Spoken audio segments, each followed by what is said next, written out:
Bugungi raqamlashtirish davrida yoshlarning intellektual salohiyati nafaqat egallagan bilimlari, balki mantiqiy tafakkuri, mustaqil va ijodiy fikrlashi bilan ham belgilanadi. Shu bois ta'lim tizimi mutaxassislari oldida zamonaviy fikrlovchi, innovatsion yondashuvga ega bo'lgan pedagog kadrlarni tayyorlash dolzarb vazifa hisoblanadi. Chirchiq davlat pedagogika universitetida belgilangan vazifalar tahliliga bag'ishlangan sayyor kengash yig'ilishi bo'lib o'tdi. Tadbir O'zbekiston Respublikasi Prezidenti Shavkat Mirziyoyevning Oliy Majlis va O'zbekiston xalqiga murojaatnomasi mazmuni, pedagogik ta'limni raqamlashtirish, talabalar kompetensiyalarini rivojlantirish hamda innovatsion ta'lim muhitini shakllantirish masalalariga bag'ishlandi. Yig'ilish doirasida yangi texnologiyalar, raqamlashtirish va sun'iy intellektning pedagogik ta'limga ta'siri, professor o'qituvchilarning zamonaviy texnologiyalardan foydalanish imkoniyatlari hamda talabalarning akademik ko'rsatkichlari, universitetning gumanitar fanlar fakulteti faoliyati misolida tahlil qilindi.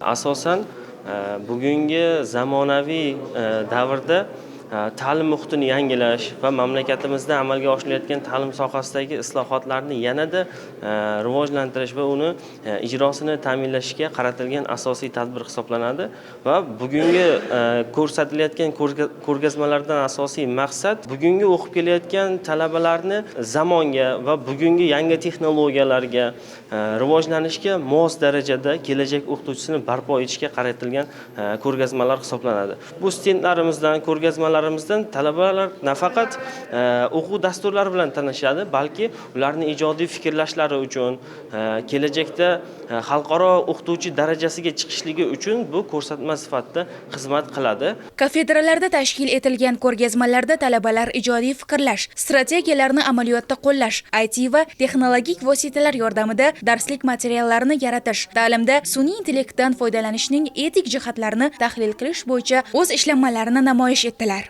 Tarbiya masalasida, ilm masalasida, tadbirkorlik masalasida ham yoshlarga bilim berish va professor o'qituvchilarimiz o'zlarining tadbirkorlik ishlarini yo'lga qo'yishni bilib oldik. Mana hozirgida shu kelajak o'qituvchisi va 3-o'qituvchi loyihalari ustida ishlangan ishlari va qilingan ishlarning natijasi bilan tanishyapmiz.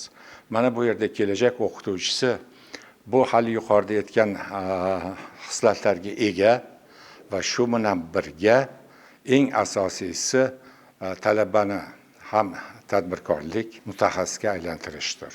Professor o'qituvchilar va talabalar ishtirokidagi ochiq muloqotlar kelajak o'qituvchisining asosiy kasbiy kompetensiyalarini shakllantirishga xizmat qildi. Ayniqsa 4+2 tizimi asosida ta'lim olayotgan talabalar uchun bu tadbir o'z g'oyalarini ochiq himoya qilish, tanqidiy fikrlash va ijodiy ishonchini mustahkamlashda muhim amaliy tajriba bo'ldi. Umuman olganda, mazkur sayyor kengash yig'ilishi 21-asr ta'limi uchun zarur bo'lgan kreativlik, innovatsiya va hamkorlik muhitining amaliy ifodasiga aylandi.